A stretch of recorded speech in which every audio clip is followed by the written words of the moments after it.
poco haciendo un recap rápido de quién soy chileno, tengo 40 años recién cumplidos, casado hace 10 con 2 niñitas preciosas de 5 y de 1 y medio. Y lo que me apasiona en la vida y siempre me ha gustado desde muy pequeño es crear valor, es hacer cosas, es emprender, ¿ya? Y he hecho hartas cosas, algunas con más éxito que otras, por supuesto. Dicen por ahí que uno tiene que fracasar 3 veces antes de tener éxito, pero de cada cosa que uno hace al final alguna enseñanza se lleva. Los últimos 15 años he estado ligado a la tecnología, al e-commerce, fundado una compañía que se llama Cuponatic, que es un e-commerce que nació en este hype de la industria de los daily deals, de los cupones. Llevamos ya más de 10 años, de hecho, con Cuponatic en Colombia, en una época donde el emprendimiento, habían pocos, digamos, éramos pocos los emprendedores, no habían fondos de inversión en la región, prácticamente levantar capital era muy complicado. Logramos en su minuto levantar $1 millón, que fue como un hito histórico hace 12 años atrás. Y bueno, después creamos una empresa de tecnología que sigue hasta el día de hoy con 2 ex IBM, que ellos están en el día a día, digamos. Y hace unos 10 años atrás conocí a Cristóbal. Cristóbal fundó una compañía de trading de monedas, commodities y otros que se llama Capitaria, que opera en Chile, Perú y Uruguay, muy exitosa. Y nos conocimos en Colombia, en un programa que se los recomiendo a todos los que están acá, que se llama Entrepreneurship and Competitiveness for Latin America. Es un programa, de hecho, que lo hace Endeavor con el del Banco Santander, no sé si siguen haciéndolo juntos, y con la Universidad de Columbia. Y un programa de 1 año en que los emprendedores van y vienen, como nosotros no podemos tomarnos 1 o 2 años para andar afuera y dejar nuestras compañías botadas. Este es un programa que es, uno va 1 semana, 2 semanas, vuelve y sigue. Bueno, ahí nos conocimos con Cristóbal y con otro muy amigo y socio hasta el día de hoy colombiano, que es Carlos Londoño, que también es emprendedor en Endeavor, que tiene una cadena de hoteles grande en Colombia y en Centroamérica.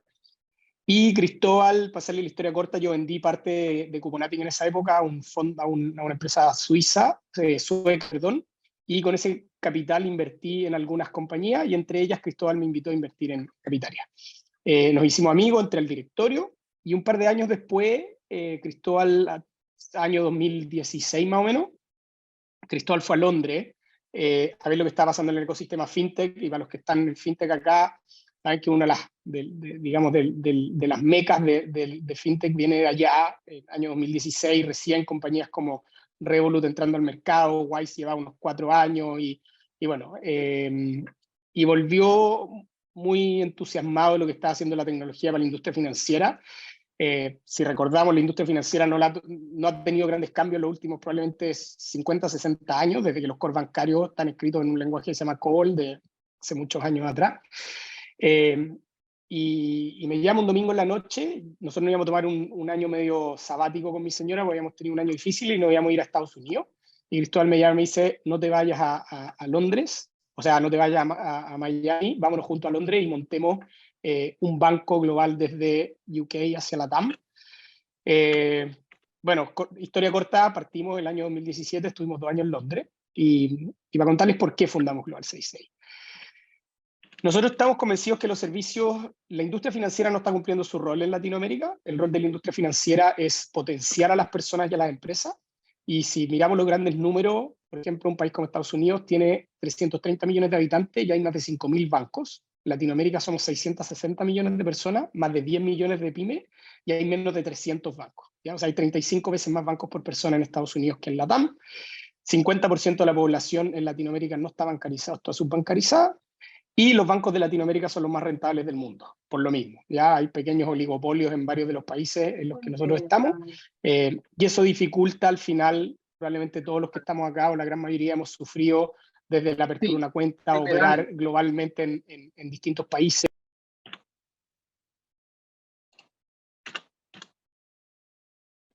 Tomás, se te silenció el micrófono, Tomás. Qué bueno. Ahí como... Perdón, no sé qué. Dale, no te preocupes. Y nos dimos cuenta además que si uno miraba las generaciones de nuestros abuelos y hasta padres, mis abuelos fueron los dos inmigrantes y les tocó crear negocios desde cero en Chile, y no se les pasaba por la cabeza expandirse a otros países. ¿ya? Y lo mismo las personas en general tendían a, al menos que se estuvieran escapando de una guerra, que fue el caso de mi abuelo, tendían a nacer y probablemente morir en el mismo lugar, ¿ya? A cada uno le tocaba vivir donde le tocaba. Hoy día eso cambió, hoy día las personas se dieron cuenta que pueden vivir prácticamente donde quieren, porque pueden estudiar, trabajar, bueno, todos sabemos.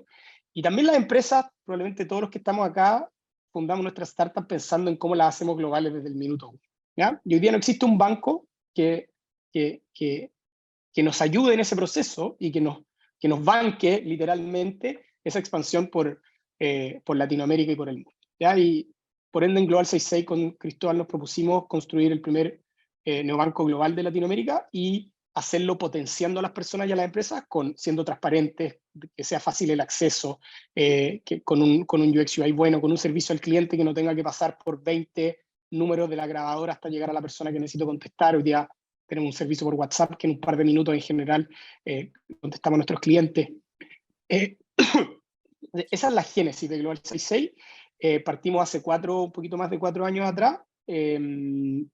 Nuestro primer producto fue transferencias internacionales, porque vimos que había un gran dolor en Latinoamérica, tanto para personas como para empresas. Hoy día tenemos un ecosistema importante de productos, tanto para personas como para empresas, transferencias internacionales, transferencias peer-to-peer entre personas y empresas, en la misma moneda o en otra moneda. O sea, yo les podría estar, hoy día estoy en Brasil, les podría estar mandando plata desde mi cuenta en pesos chilenos a su cuenta en pesos colombianos de persona a empresa de manera absolutamente instantánea. Tenemos una tarjeta Mastercard con 0 costo de tipo de cambio y 0 comisión para personas por ahora en Chile, Perú y Colombia, cosa que si ustedes pagan probablemente su tarjeta del banco les van a cobrar entre un 2, 3 hasta 5% spread en compras internacionales. Tenemos una herramienta para cobrar internacionalmente. Ustedes como persona como empresa pueden mandar un link de pago a 5 países de Latinoamérica y la persona o empresa les paga en moneda local y en tipo de cambio, o sea, y en medio de pago local. Por ende, una startup puede estar en 5 minutos vendiendo en prácticamente toda Latinoamérica al tiro. No tienen que ir país por país abriendo sociedades, cuentas corrientes, que es un proceso que toma meses, si es que no años, que a mí ya me ha tocado hacerlo 2 veces y es un dolor importante. Entonces, en esa línea hemos estado construyendo los productos que, conversando con nuestros clientes, vemos que podemos agregarles valor. Muy pronto lanzar una cuenta en Estados Unidos para personas, donde van a poder tener una cuenta con su account number de Estados Unidos con una tarjeta Mastercard para poder comprar en todo el mundo. Y así seguimos desarrollando nuestro ecosistema. Eso, como termina el resumen, somos un equipo de 200 personas distribuidas en varios países de Latinoamérica, pero tenemos oficinas en Santiago, Lima, Bogotá y Buenos Aires. Para irnos a lo que nos convoca, levantamiento de capital, ¿ya? Global 66 hicimos el dinero inicial para partir Global 66 lo pusimos los socios iniciales de las compañías que habíamos creado antes. Teníamos capital y la fondeamos nosotros mismos para partir. Y después, al año y medio más o menos, cuando ya teníamos Product Market Fit en transferencias, levantamos una ronda seed de $4.3 millones. Y esta ronda hicimos algo bien particular. Primero lo hicimos con nota convertible, ya que es un primer tip que les daría. Nota convertible o safe es algo bien similar, pero en el fondo, esto cuando uno está partiendo tiene varias ventajas. La primera es que no hay que ponerse de acuerdo tan al detalle en un valuation. ¿Ya? Cuando uno levanta una ronda propiamente tal, uno tiene que acordar cuál es el pre-money de la ronda de manera exacta. ¿Ya? En una nota convertible es algo más, digamos, es un marco el que se acuerda, ¿ya? Que es decir, bueno, esta plata va a convertir en una siguiente ronda que tenga que cumplir ciertas características y va a convertir con ciertos beneficios, ¿ya? Y esos beneficios en general son, uno puede setear un descuento, que puede ser o no, nosotros también hemos hecho notas convertibles sin descuento, pero uno en general puede decir, mira, tu dinero va a convertir en la siguiente ronda con por ejemplo, un 20% de descuento versus lo que se cierre esa ronda, ¿ya? Dado que ese inversionista está asumiendo un riesgo mayor al que va a asumir el que entre ya en la siguiente ronda propiamente tal. Y lo otro es que se acuerda un cap. Un cap es el máximo monto, el máximo pre-money al cual va a convertir la nota. Es decir, por ejemplo, si yo acuerdo que la nota va a tener un cap de $10 millones y un descuento del 20%, este quiere decir que si la ronda, por ejemplo, se cierra a $6 millones de valuation, ¿ya? el inversionista que entró con la nota convertible va a convertir a $6 millones menos el 20%, ¿ya? O sea, 5 millones 8. Pero si la ronda se dispara y el valuation cierra, por ejemplo, a $20 millones, ¿ya? El cap al que va a convertir ese inversionista es al que habíamos definido que era 10, ¿ya? Entonces, esto protege al inversionista en ambos sentidos. Si es que la ronda es un valor más bajo del cap, bueno, va a convertir con un descuento, y si la ronda se dispara y el valuation es muy bueno, queda topado el valor al cual convertir. Entonces, en general es más fácil ponerse de acuerdo con el inversionista en estos términos que en un valuation. Y la otra gracia que tiene es que en general, un inversionista que firma una nota convertible tiende a pedir menos de lo que pide un fondo ya en una ronda propiamente tal, a nivel de due diligence, me refiero, ya, de todo el papeleo legal, de toda la parte laboral, legal, tributaria, etcétera, que tiende a ser bastante más profundo cuando uno ya cierra una ronda. Así que ese diría que es un primer tip. Tengan en cuenta, sobre todo en etapas tempranas, y en etapas puentes también. Nosotros hemos firmado las notas post Serie A que van a convertir en la Serie B, cuando necesitas algo de capital, pero no quieres hacer una ronda grande y qué sé yo, sirve hacer un par de notas puente para poder tener como, de nuevo, un puente hasta llegar a la siguiente ronda. Para contarles el detalle de esa serie SID, digamos, hicimos algo bien entretenido que le ocurrió a Cristóbal, que fue Tomás, un arma de doble filo. Sí, que para que te interrumpa, tengo una pregunta, Alejandro, para hacerla dale, también dale, dale. en el entretanto. Cuéntanos, Alejandro, cuéntanos un poquito tu nombre, el nombre de tu startup y tu pregunta. Hola, mi nombre es Alejandro Díaz, soy el gerente general de Mois y soy socio también de la compañía. Digamos que la pregunta mía es muy puntual, porque digamos que yo vengo de un mundo, pues, el mundo tradicional de evaluación, que era pues multiplicador de EBITDA o multiplicador de ventas, y digamos que nos hemos ido familiarizando en ese proceso de notas convertibles, SAFEs y otros instrumentos que creo que los americanos han sido muy buenos en crearlos para facilitar el proceso de transición y desarrollo de la compañía. La pregunta es la siguiente: que dentro de tu experiencia, ese CAP, eh, ¿qué, qué tan bajito, qué tan intermedio tiene que estar de esa expectativa de revenue que vas a tener, que usualmente va a ser más o menos el valor que va a tener la compañía para esa siguiente ronda? Me explico. Digamos que tú estás viendo en 3 años tener un revenue, pues que eso es una apuesta de $30 millones. Y él le dice, listo, pero yo te doy un cap de, entrégame la mitad, porque la plata que vos vas a utilizar es para que puedas desarrollar esas ventas, encontrémonos en la mitad y me das un descuento, o ese cap depende mucho del inversionista, qué tan distante está de ese valor máximo que puedas conseguir en ventas de una manera pues muy objetiva en lo que se está buscando a futuro. No sé si soy claro con la pregunta. Es decir, ese cap Sí. tiene que ser tan atractivo que decís, veo, yo estoy seguro que va a vender $20 millones, pero te lo va a dar en 12 para que ganes ya de entrada, y yo sé que lo va a superar y él sabe que esa plata es para trabajarlo, o hay que buscarlo, estrecharlo máximo a ese valor objetivo de ventas que estás viendo en esos primeros 2 o 3 años, que son usualmente los más factibles a conseguir en ventas. A ver, te voy a tratar de contestar de varias formas, ¿ya? Y esto, todo lo que les diga acá es mi visión, ¿ya? Y pueden haber otros founders que tengan una visión distinta. Okay.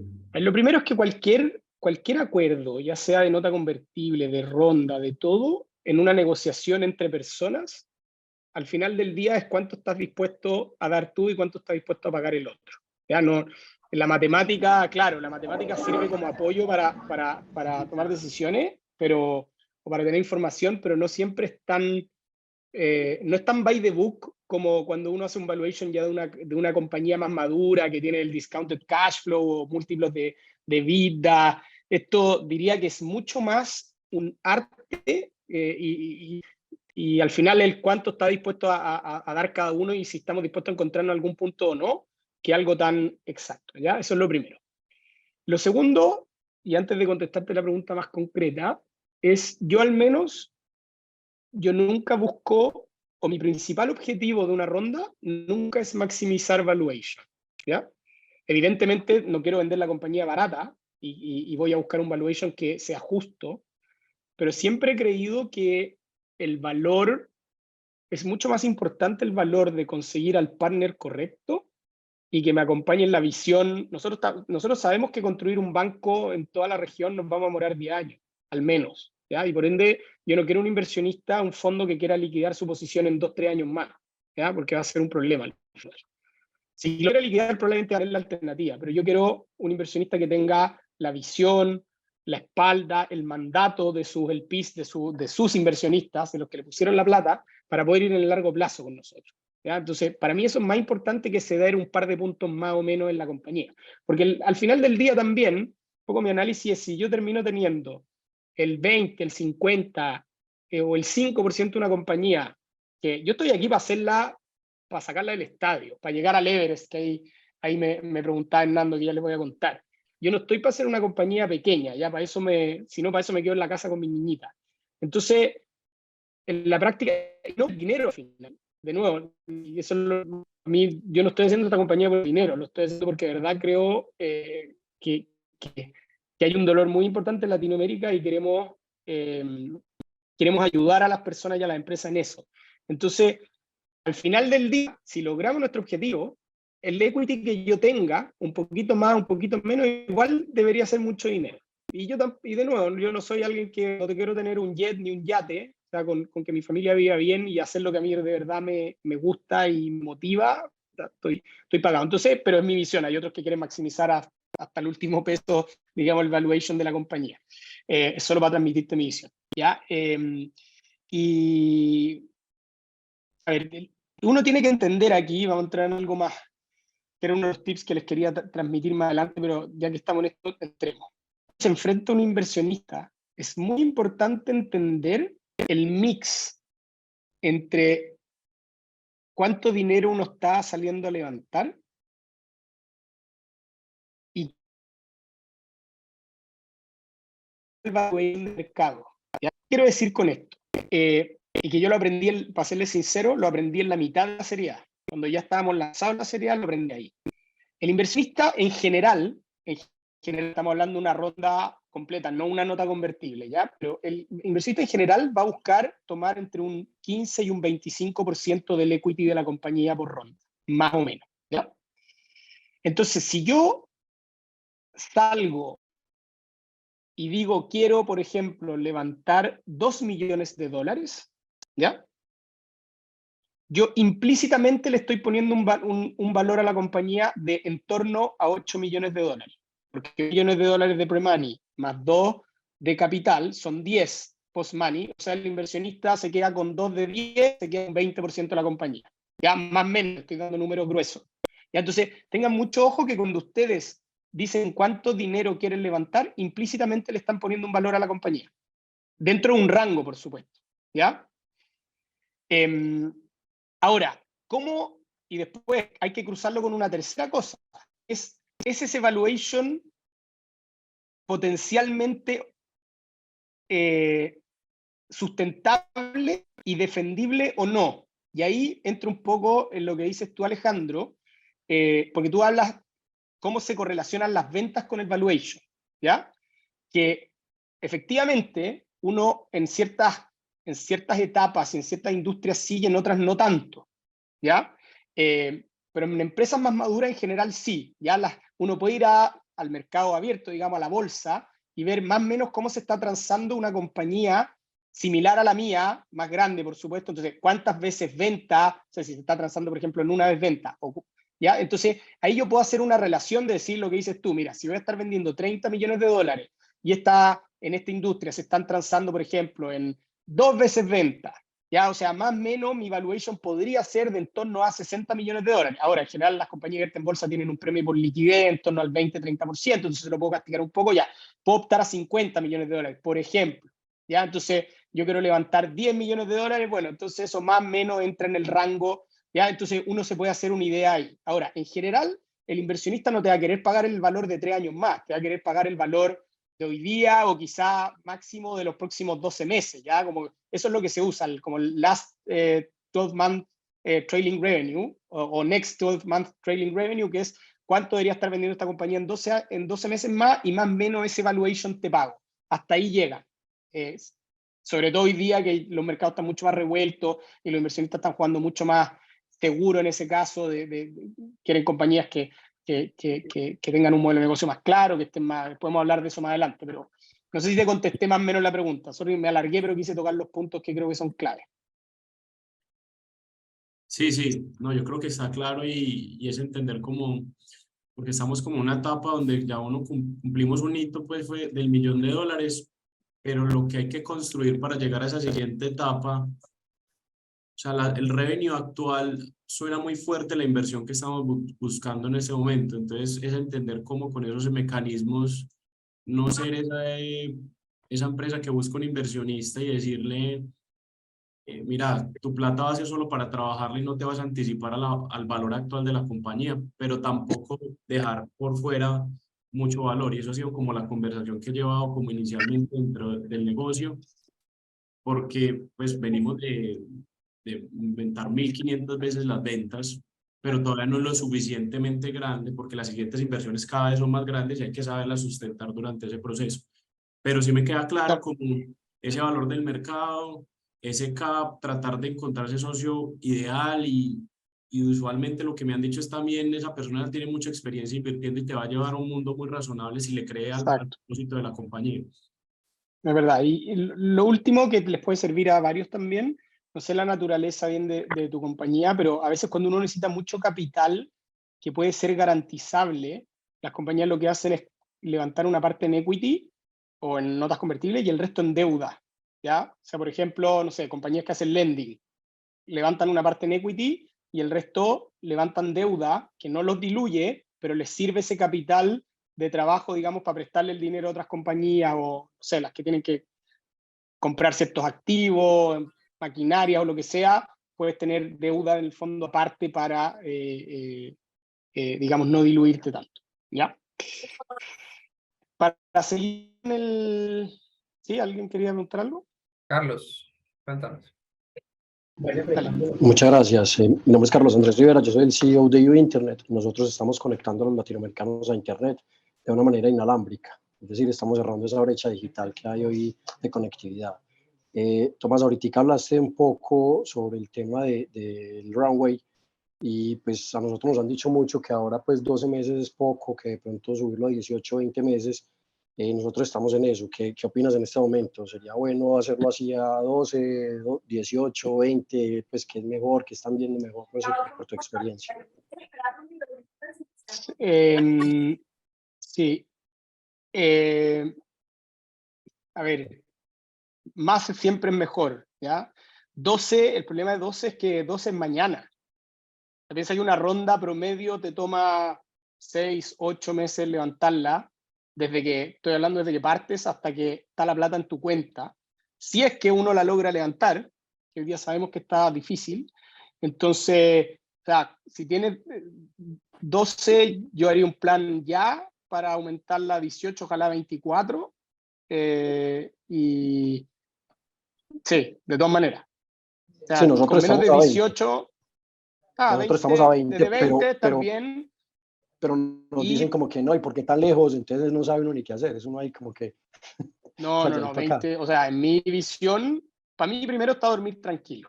¿Ya? Prefiero que la compañía crezca un poquito más lento, y hoy día también los VCs prefieren las compañías que crecen un poco más lento y son autosustentables. He estado hablando con hartos VCs y nosotros no estamos levantando nuestra serie B aún, pero he estado hablando con hartos VCs, que esto es otro tip que les aprovecho de dar. El levantamiento de capital, como cualquier relación humana, porque al final el que toma la decisión de inversión es otra persona como nosotros, se construye con relaciones, ¿ya? Y evidentemente en la etapa seed o pre-seed o A, recién uno empieza a conocer a los VCs, porque ya los potenciales inversionistas, pero esto se trata de construir, ¿ya? Y si bien nosotros hoy día no estamos levantando, ahora voy terminando acá, voy a una comida con uno, mañana tengo otra reunión, y tengo 2, 3 reuniones todas las semanas con VCs solo para catch up, contarle lo que estamos, y ir construyendo esa relación. Entonces, y hoy día lo que están buscando son empresas que quizás no crecen 300, 500% al año, y se conforman quizás con que crezcan, depende evidentemente en la etapa que esté la compañía y su naturaleza y todo, pero se conforman con que crezca 50, 100% al año, pero que sea una compañía que está bajo control financiero. Eso quiere decir que tiene o es rentable o tiene un camino, un path to profitability claro, ¿ya? No a 5 años plazo, sino que ojalá a menos.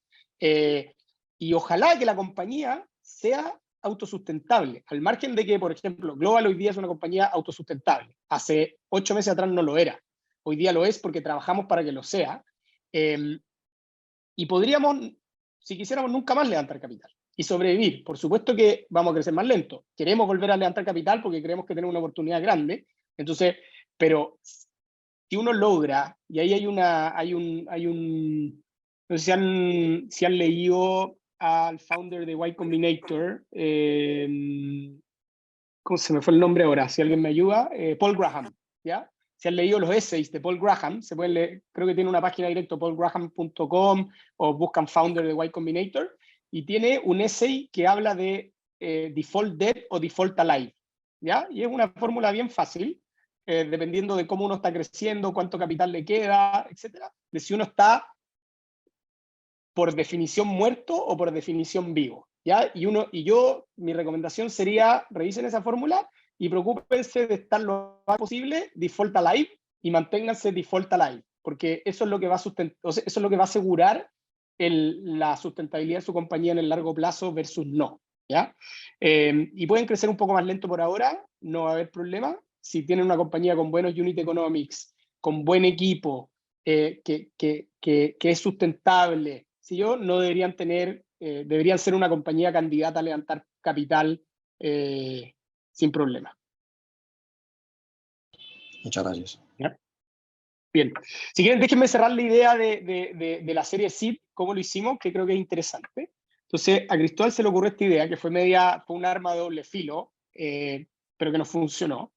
Dijimos, vamos a levantar una nota convertible, queríamos levantar 4 millones de dólares, dijimos, vamos a ir incrementando el valuation cada $500,000 comprometidos. Entonces le poníamos un sentimiento de urgencia al inversionista a cerrar lo antes posible para entrar más barato, ¿ya?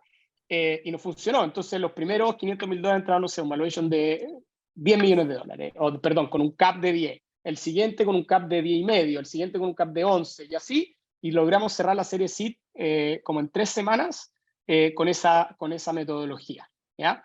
Se nos enojaron algunos entre medio, o sea, ya teníamos comprometido, no me acuerdo, un par de millones de dólares, y se nos enojaron un par de inversionistas que dijeron, ¿cómo me hacen entrar más caro? No sé qué. Bueno, le dije, donde gracias, para bien o para mal, esto ya es así, ya el compromiso con el resto es así, entonces, en la práctica, dime si quieres entrar o no quieres entrar, pero ya, bueno, ya, anótame con $200,000. Entonces, generó ese sentimiento de urgencia, ¿ya? Eso de la serie SEED. No sé si quieren que les cuente la A y después seguimos con preguntas, y tengo varios tips acá anotados que algunos se los he ido dando, pero les puedo ir, se los voy contando también. Bueno, en nuestra serie A, dale.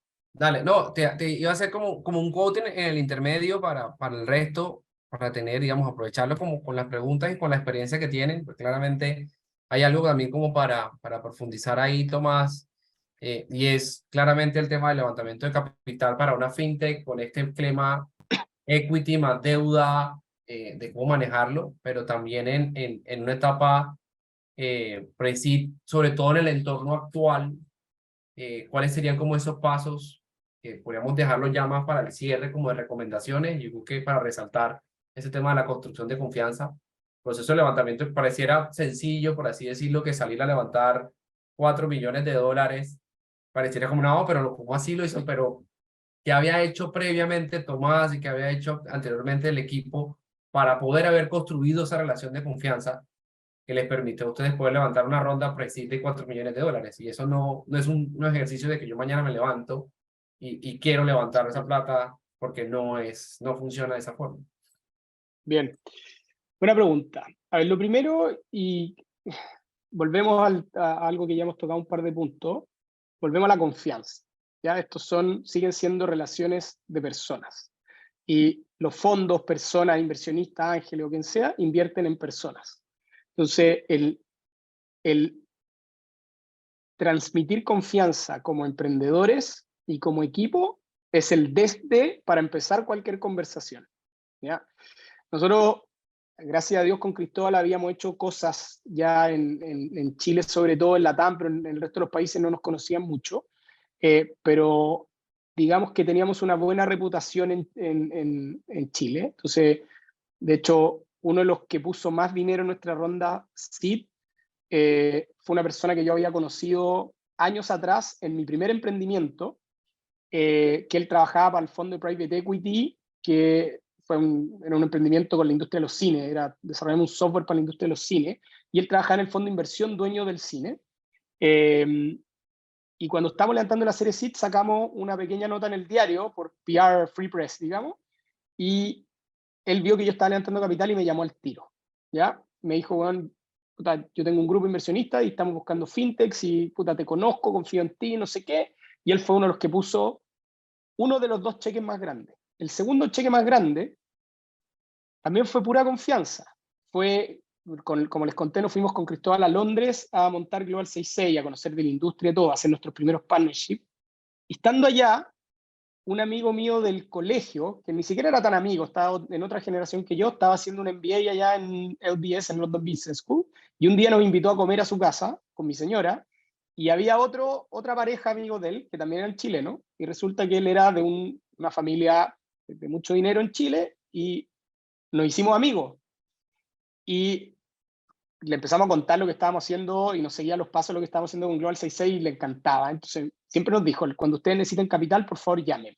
Bueno, dicho y hecho, uno empieza a hacer este otro tip. Esto no hay una varita mágica, esto como cualquier proceso de venta, porque es un proceso de venta. Y esto le voy a decir algo bien claro que se lo escuché a otro founder de una compañía de Quona del portafolio que somos nosotros, que dice, nosotros como founders, nuestro trabajo es vender 24/7. Nosotros nos dedicamos a vender, ¿ya? Y bueno, y Cristóbal, cuando empezamos a levantar capital, lo que le iba a decir. Esto es un trabajo de venta. Entonces, cuando uno sale a levantar capital, yo lo primero que hice fue hacer una lista de todas las personas en la serie seed, personas o empresas, que se me ocurría que podría interesarles invertir en Global 66 y que tuvieran dinero, ¿ya? Una lista probablemente sea una lista de 80, 100 personas prospectos, y eso, igual que un funnel de ventas, es uno a uno, llamar, pichar, contar, pedir reuniones, y una y otra y otra y otra, y con suerte cerrar 1, 2, 3, 4 inversionistas, ¿ya? Bueno, y al raya para la suma, cuando estábamos levantando capital, le conté a Cristóbal, me dijo, ya, quiero que te juntes con el Family Office y qué sé yo. Me fui a juntar con el Family Office, 2 reuniones, y nos hicieron el otro cheque más grande de la ronda. Siguen la historia, en verdad mira, voy a llegar a que son todas confianza en la práctica. Mi primer inversionista en Zeta Pricing, en la empresa de cines que les conté, que esa empresa fracasó, pero sacó otros 2 spin-off, Cuponatic, spin-off de esa y qué sé yo. Yo todavía no le había retornado todo el capital de su inversión, y me junté un día a almorzar con él. Me dijo que está ya. No, porque a él le llegó que yo estaba haciendo esto, y me invitó a almorzar. Le conté 15 minutos lo que estábamos haciendo, me dijo, yo quiero invertir. Y él invirtió en el último tramo, el más caro de la ronda pre-seed. Me dijo, yo en ti creo a todo, voy, ¿ya? Confianza. Después, los otros que invirtieron un grupo de inversionistas de UK, y un fondo de UK que nos ha seguido en todas las rondas, y ese fondo invirtió en Revolut, que no sé si las conocen, pero la fintech, uno de los bancos digitales más importantes del mundo. Todos ellos, los inversionistas de UK, habían invertido en Revolut Early Stage, y ellos llegaron a nosotros porque competían. Uno de estos inversionistas ángeles de UK compitió con Capitaria, con la empresa que fundó Cristóbal y yo invertí después, por varios años en Chile, y nunca nos pudo ganar. Entonces, si bien éramos competencia, respetaba lo que nosotros habíamos hecho y sabía cómo habíamos construido la compañía, y lo mismo, invirtió por la confianza un poco más que nada en ese caso, en el management de Cristóbal, que había sido el CEO de la compañía por 12 años. Entonces, al final, y podría seguir con historias así, al final del día todo se traduce en confianza, y como dice un muy buen amigo mío, el principal asset que tiene uno, su principal activo, es su reputación, ¿ya? La confianza que genera en otras personas. Y después, bueno, eso se empieza a replicar para adelante. Esta industria, a pesar de que pareciera grande, que son muchos billones de dólares dando vuelta y todo, todos se conocen entre ellos. Todos, la gran mayoría, hablan entre ellos. Todos los VCs, no todos, pero la gran mayoría. Entonces ahí otro tip que les aprovecho de pasar, son dos. Uno es, mucho cuidado, hay algunos founders que les gusta jugar mucho póker, ¿ya? Y que está bien, a veces el póker uno saca, a uno le va bien el póker y hay veces que le va mal, ¿ya? Entonces tienen que tener mucho, hay unos que se la juegan para tratar de meterle presión a un fondo, a un inversionista, y dicen, no, es que ya tengo un term sheet. El peor error es que le diga un term sheet de algún fondo y le dé el nombre del fondo, porque se va a demorar 30 segundos en llamar al otro y corroborar si eso es verdad o mentira. Y más allá de que le digan tengo un term sheet, también es altamente probable que averigüen si lo tienen o no, y eso les puede hacer les puede rebotar de manera muy, muy fea. Les puede resultar también, es verdad, en el póker a veces uno gana y a veces pierde, pero ojo con cómo, si juegan póker, jueguen póker con bien jugado, digamos. Tengan mucho cuidado con los pasos que dan en ese póker, ¿ya? Se me fue el hilo. ¿Cuál era estábamos? No, Tomás, estábamos hablando de pre-serie A, serie A, rondas, y estamos hablando como un poquito como de confianza. Tú me dijiste, sí, ¿qué pega hice antes de la serie? Ok. Exacto. Primero la lista, ya la lista grande, y como les decía, esto es un proceso de venta y hay que hacer el trabajo, ya uno a uno. Es un trabajo de hormiga, requiere un montón de horas, sobre todo de ustedes como founders y de algunas personas claves del equipo, porque ya más avanzado, probablemente en la segunda, tercera, cuarta conversa, un inversionista ya les va a pedir hablar con su CTO, si alguno de ustedes no es el CTO, o con alguna persona clave de la compañía, ¿ya? 3, armar un muy buen storytelling, ya completo, desde por qué hicimos esto, por qué lo estamos haciendo, cuál es el tamaño de la industria, por qué con el equipo que tengo es el ganador.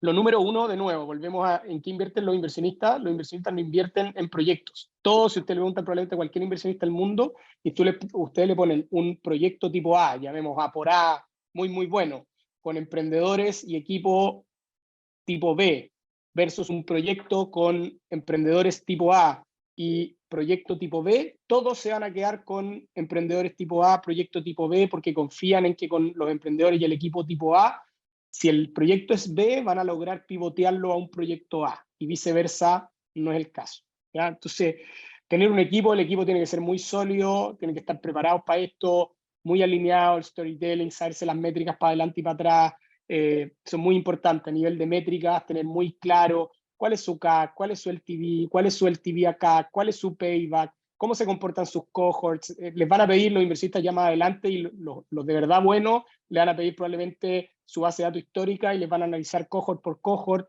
para entender cómo se retienen o no esos clientes en el tiempo, cómo van evolucionando sus cohorts o camadas. Entonces, eso es muy relevante. Con toda esta información, construir un deck, que si tenemos unos minutos, si quieren, les puedo repasar el deck. Lo bajé ahí para mostrarles, si quieren, el deck de la serie A de Global, que la levantamos hace como 2 años atrás.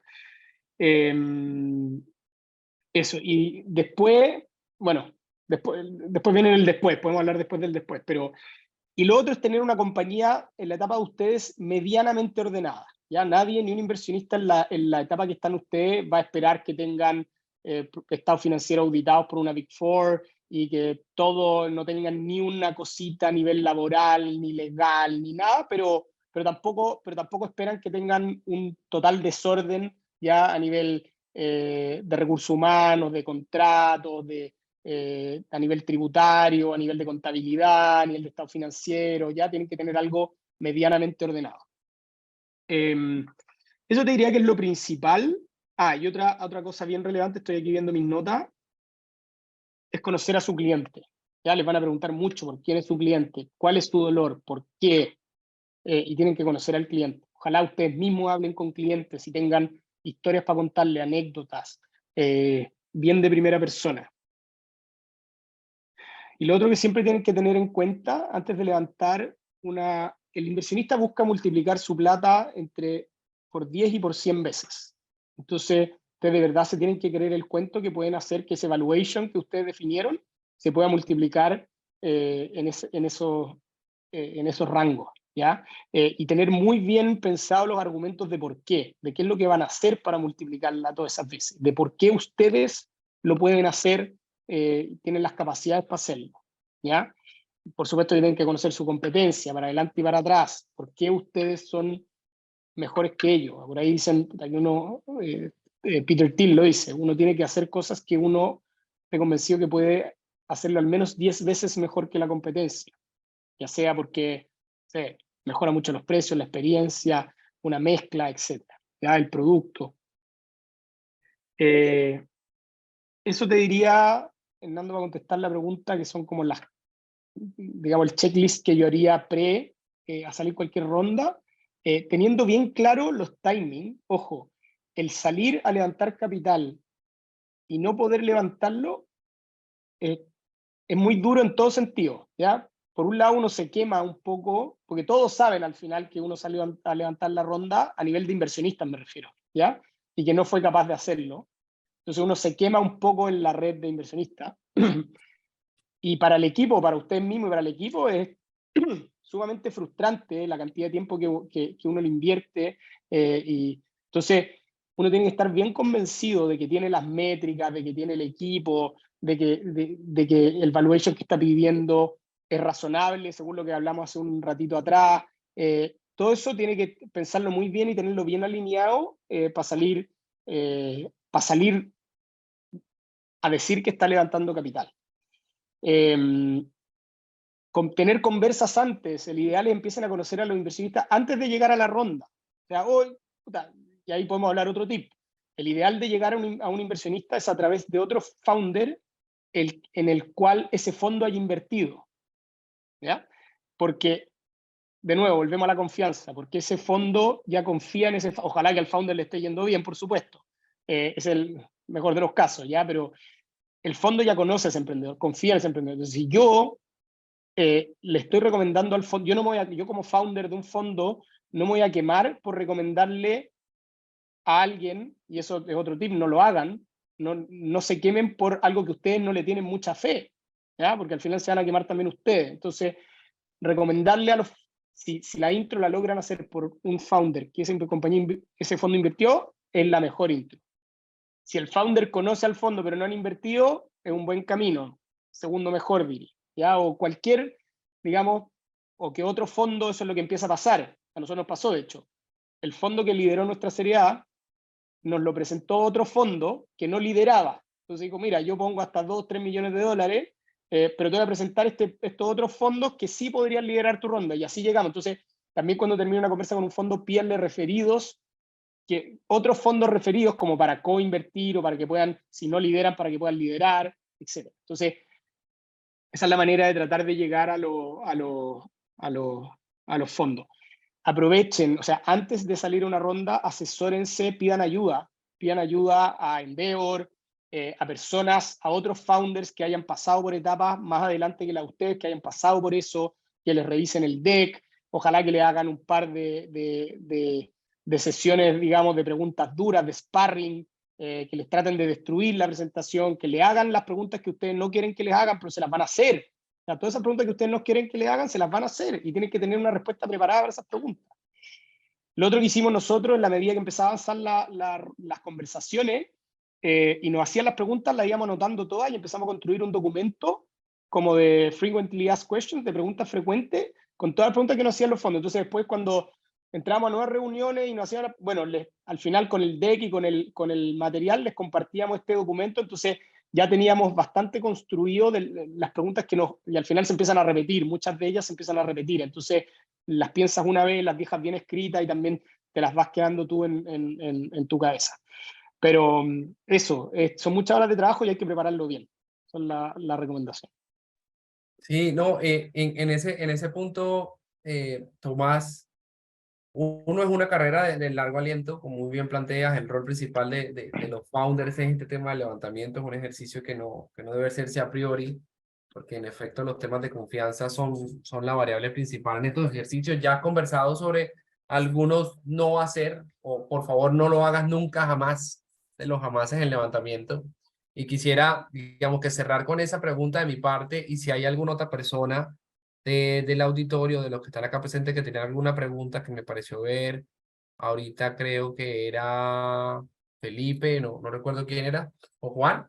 ¿Tienen alguna pregunta? Y Daniel, creo que tenemos 2 preguntas levantadas, pero un poco, Tomás, para que la tengamos en el radar que no hacer el levantamiento de capital, sobre todo en etapas tempranas, pre-seed y seed, y recomendaciones finales. Entonces, Daniel. Muchas gracias, Hernando. Sí, yo soy Daniel Pali, CEO de Ecofy, una tech de referidos. Nosotros creamos ecosistemas de referidos y afiliados para las marcas. La pregunta es más hacia medir el partner en etapa pre-seed. Y es, nosotros estamos en una categoría que son las marketing technologies y no es una categoría tan conocida en los VCs puntualmente en Colombia, si se podría decir. Y la mayoría de los fondos que nosotros hemos levantado son más corporativos, son más de alrededor de los partners que nos pueden ayudar o a incrementar la facturación o a validar una línea que estemos lanzando. Pero mi punto es, estos partners son mucho más complicados para que te acepten una valoración. Y entran con los taches arriba, porque digamos que están ofreciendo no solamente, tú no le puedes ofrecer a ellos solo descuento o un cap, sino que están metidos dentro de la categoría. ¿Cómo puedes medir eso? ¿O has tenido la oportunidad de negociar con un partner y no tanto con un VC de ese estilo? Sí, a ver, para serte sincero, hemos tenido conversaciones, pero hemos tratado de no incluirlo en el cap table, porque el downside que tiene, o sea, tiene ventajas. Como dices tú, en el fondo puede ser un cliente muy importante que te haga crecer la venta, pues, de manera relevante, y eso es tentador, evidentemente. Pero por otro lado, si ya eso te pone automáticamente un cap en adelante, o sea, después empiezas a topar en que otro player te compre o otro player pueda entrar en etapas después porque ya tienes a uno metido adentro. O que le puedas ver, la competencia no va a querer que tú comprarte porque tienes a ese corporate dentro de tu cap table. Por mucho, o sea, evidentemente ahí tienes que, y si lo haces, tienes que tener un montón de cuidado con qué information rights tiene, ¿sabes? Para limitar muy bien y no solo que information rights, muchas veces si tiene director o no tiene director, porque si ya tienes un corporate dentro del directorio, muy difícil que su competencia te compre, por ejemplo. ¿Okay? Ahora, tiene pros y contras, como te digo. Por otro lado, te puede aumentar la venta de manera relevante, y a nivel de valuation no me ha tocado la negociación dura, pero entiendo, claro, pues el corporate está acostumbrado a los negocios más duros y más corporate y no al mundo del venture capital, entonces me queda claro que es mucho más difícil conseguir un mejor valuation con ellos que con un VC. Entonces, pero nada, pues ahí está, uno tiene que poner todas las fichas sobre la mesa y entender qué fichas tiene para jugar y cuáles no, y a veces, bueno, es la única alternativa, y si igual es un buen socio, que darle para adelante nomás, pero va a depender, por eso te digo, qué otros term sheets o ofertas tengas. Lo que sí, si llegas a cerrar, te recomiendo eso, ten mucho cuidado con, ojalá que participes lo menos posible en el negocio y limitarlo de tal manera que no te frene venderle tanto, digamos, comercialmente, que usen tu solución otro competidor, o que el día de mañana pueda ingresar, etcétera. ¿Sí? Totalmente. Eso. Clarísimo. Gracias. Vale. Oye, les quería dejar, perdón, antes de contestarte, Hernando, lo que me preguntaba ahí, algo que quiero, que tengo en mis notas acá, que creo que es relevante. Cuando hagan la lista de quiénes podrían invertir, eso es un trabajo también que requiere hartas horas para entender qué fondos son potenciales o qué inversionistas son potenciales para mi compañía, dependiendo de en qué zonas invierten, qué tickets invierten. Hay fondos que invierten seed y pre-seed y seed, hay fondos que invierten hasta la A, hay fondos que invierten de la A a la B, otros de la B a la C. O sea, hay todo el mix posible de fondos. Hay otros que invierten solo en una categoría, en e-commerce o en fintech o no sé qué. Hay otros que son agnósticos. Hay unos que invierten digamos, en Estados Unidos. Hay otros que invierten en LATAM. Hay unos que dicen que invierten en LATAM, pero en la práctica no han invertido nunca en LATAM, o han invertido una vez. Entonces, para que se enfoquen y prioricen realmente en cuáles son los que en qué compañías, entender bien en qué compañías han invertido y cuáles pueden tener conflicto de interés conmigo o no. Ya, pues algunos que si tienen conflicto de interés, a ver, a veces pasa, a nosotros pasó, y les cuento como anécdota, tuvimos un call con Doug Leone, tuvimos 3 con el founder de Sequoia, ya uno de los grandes VCs del mundo. Y él creía que podía haber potencial conflicto de interés con Nubank. Y en la reunión agarró el teléfono, llamó a David Vélez y le preguntó, oye, David, ¿tenéis conflicto de interés, sí o no? Los VCs a los founders nos preguntan, a mí me han preguntado 10 veces ya, oye, Tomás, queremos invertir en esta compañía. ¿Ves conflicto de interés? No. Si lo ves, ¿te importa? ¿No te importa? Y uno tiene como founder, tenéis como algunas, digamos, algunas fichas que uno puede jugar. No le puedo decir siempre que no al VC, porque al final me da, por supuesto que no, pero algunas se las podrías bloquear. Pero igual es importante entender en qué compañías están invertidos, a ver si podría haber un potencial conflicto de interés o no. Entonces, esa lista háganla bien, entendiendo bien, de nuevo, dónde invierten, qué tickets invierten, en qué compañías han invertido, porque además cuando ustedes entran a la conversación, no pueden quedar como que no saben nada del fondo, o sea, al revés, o sea, eso demuestra poco interés, ¿ya? Eso que se me había quedado en las notas. A ver, los errores, yo creo que lo hemos repasado al final, es un poco lo que le he dicho que hay que hacer, pero es un poco el contrario, lo que no hay que hacer. 1, para mi gusto, ojo con el póker, con jugar póker. 2, entender bien cuál es su potencial valuation y no llegar a pedir, porque si llegan a pedir que algo que está fuera de mercado, el VC ahí se va a dar cuenta que ustedes no hicieron bien el trabajo, y eso es uno nunca sabe por qué los VCs toman la decisión para que sí o para que no. De repente uno puede decir algo que al VC no le gustó, que uno ni siquiera se dio cuenta, y por esa razón te cortaron, ¿ya? Entonces hay que hacer muy bien el trabajo previo, entender muy bien todas las cosas que hemos estado hablando, y el valuation calcular muy bien, que sea algo no exacto, evidentemente, ¿ya? Y uno puede salir a pedir un poquito más, eso está dentro del juego, ¿ya? Pero no salgan a pedir algo que al final las compañías en bolsa están valorizadas en un tercio, como múltiplo o lo que sea, de lo que ustedes están pidiendo, o que las transacciones, averigüen bien las últimas transacciones que se han cerrado en Latinoamérica, en industria similar, traten de calcular versus ventas, versus tamaño, crecimiento, etcétera, si lo que ustedes quieren tiene sentido o no tiene sentido. Entonces, eso, traten de no, o sea, no pueden llegar con un valuation que no le haga sentido al inversionista, ¿ya? Tener la compañía demasiado desordenada, de nuevo, contratos de trabajo inexistentes o mal hechos, con potenciales contingencias, digamos, a nivel de la inspección del trabajo de los países, contingencias tributarias muy importantes, una contabilidad desordenada. O sea, de nuevo, nadie espera que la tengan perfecta, y sería un error que la tengan perfecta, porque significa que le están dedicando demasiadas horas en vez de estar vendiendo, que es lo que tenemos que estar haciendo en las etapas que estamos todos nosotros acá hoy día. Pero algo mínimamente ordenado. Para mí el cuarto error es enfocarme como que mi prioridad número 1 sea maximizar valuation, por la razón que ya les di, y además, porque muchas veces hoy día le está pasando a varios founders de la región que maximizaron su valuation hace un año y medio atrás, y hoy día están haciendo down rounds gigantescas. O sea, hoy día están necesitados de capital y tienen que cerrar a la mitad, a un tercio de las valorizaciones que lograron antes, y eso es muy malo para todos, ¿eh? Entonces, mejor ir más despacito, pero ir construyendo una historia consistente, ¿ya? Quinto error, salir sin tener todo, que el momento en el que esté saliendo sea el momento correcto, ¿ya? Es muy malo estirar el chicle, como digo yo, hasta que ya me estoy quedando sin plata para salir a levantar, porque ahí la verdad es que si es que levantas capital es lo que el inversionista quiera, porque está ahí, o sea, él te tiene por ahí, te tiene todo el leverage, todo el poder lo tiene el inversionista, tú tienes cero. Cuando tú sales a levantar con caja, con buenas métricas, con un buen equipo, con un modelo de negocios claro, el que tiene al final, el que tiene el sartén por el mango es uno.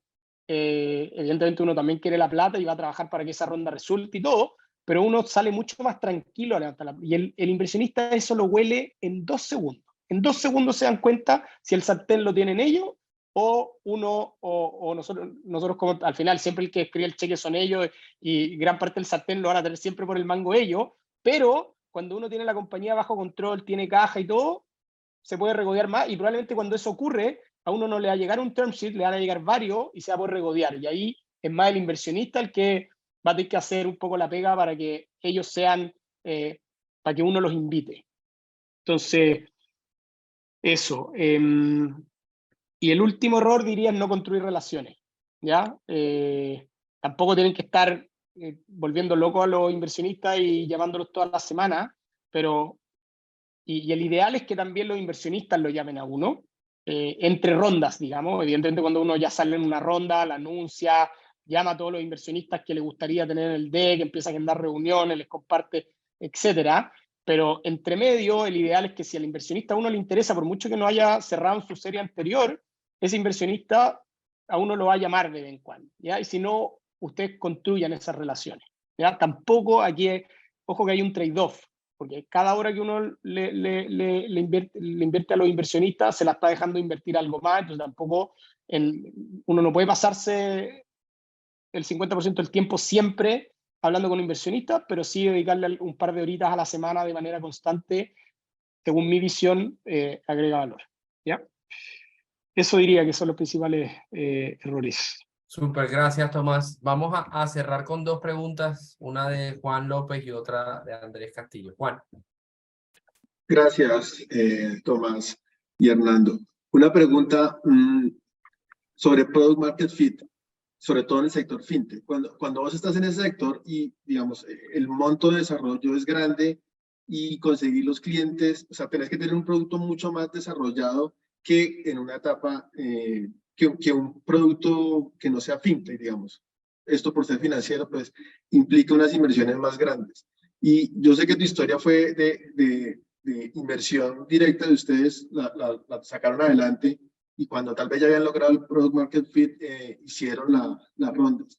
Pero, ¿cómo lograr, o cuándo se logra ese Product Market Fit en una industria que, como te describo, es especializada y es pesada en términos, digamos, de tipo de producto? Simplificando al máximo el problema. Ahí te diría, nosotros salimos con capital propio, pero en la práctica usamos poco capital al principio. Nuestro MVP fue, hicimos un sitio que se llamó transferenciaperú.com, ¿ya? Y era una página web que la desarrolló un developer en 2 semanas, que tenía un cotizador, que decía, si tú quieres, era solo una ruta, desde Chile hacia Perú, nada más, ¿ya? Y eso tenía un cotizador que decía, si quieren mandar, no sé, 100.000 pesos chilenos, a Perú llegan 300 soles, por decir cualquier cosa, y por detrás eso estaba conectado a un Google Sheet, así de simple, que mostraba la cotización. Oye, Tomás Berkovich quiere mandar 100.000 pesos, son 300 soles, y la cuenta del destinatario es esta, y lo que hacíamos por detrás, le decíamos, deposítanos en esta cuenta en Chile, y yo mismo me metía al banco, veía que la plata había entrado, y después me metía al banco en Perú, y programaba y pagaba, hacía la transferencia directa a la persona. Ese era nuestro MVP. O sea, 2 cuentas corrientes, una página web que hicimos en 2 semanas. Y así partimos, ¿ya? Entonces, creo que el desafío que tenemos como emprendedores es, y que esto no es solo para el Product Market Fit, esto siempre, y sobre todo cuando las compañías empiezan a crecer, se vuelve más importante aún, porque es cada vez más difícil, es simplificar los problemas. Nosotros y el equipo, es lograr algo, porque lo más fácil es hacer cosas complejas. Lo más fácil es solucionar un problema con un Frankenstein, que le decimos nosotros, ya construir un medio proyecto para ya solucionar. Lo más difícil es hacerlo simple y hacerlo rápido, y hacerlo bien, por supuesto que la solución funcione. Entonces, no sé específicamente cuál